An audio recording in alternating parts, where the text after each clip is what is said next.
What would your father think of this take, do you think? Oh, I don't know. I don't know. He probably thought I went a little bit too far, maybe. But my dad had a pretty big subversive vein in him as well.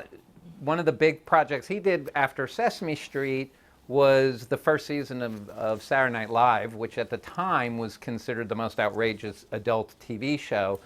You know, it's part of what I was doing in this is celebrating a lot of stuff that I used to see when the cameras weren't rolling, when the puppeteers were just goofing around. And in this movie, the whole movie is the puppeteers just goofing around. I mean, you don't worry at all that it kind of sullies, dirties the clean image of the Muppets. I know the characters are different from the Sesame Street characters in the Muppet. Yeah, we call them the miscreants. And they are the puppets that auditioned to be Muppets and did not get in. Part of why I could have made this movie is a PG-13, which is a rating here in America, which means it's adult tilted, but kids can go. I actually decided to make it very subversive and make it very adult and make it a very R-rated film, so that nobody will get confused. And I think with the marketing and all, nobody's accidentally bringing their kids to the movie. No, I think that's right. I mean, is it easier, it's a sort of interesting question, is it easier to be edgy or coarse or interesting with puppets as your characters? Because, I mean, is there something about puppets that you can go much, much further? The sex, for example. Well, yeah, I mean, not necessarily specifically the sex.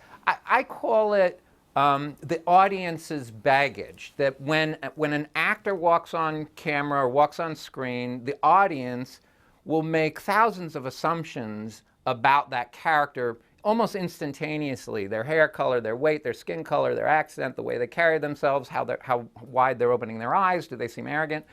With puppets, the audience has to watch wide open.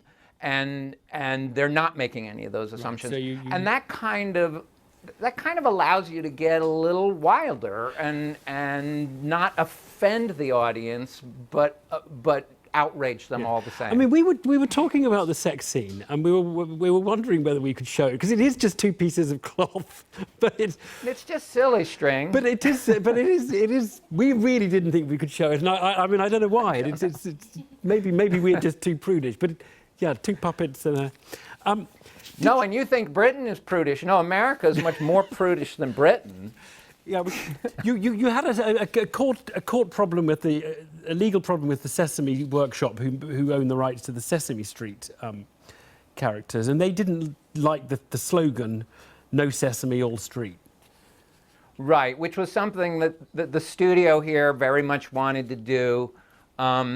Literally, No Sesame, All Street is saying this is not Sesame Street. I mean, Sesame Street was upset, but mostly they wanted to distance themselves from the movie as loudly as they possibly could, and that's the way they did it, which is a pretty successful way of distancing yourself from the movie. And the movie has nothing in common with Sesame Street other than the fact they have puppets.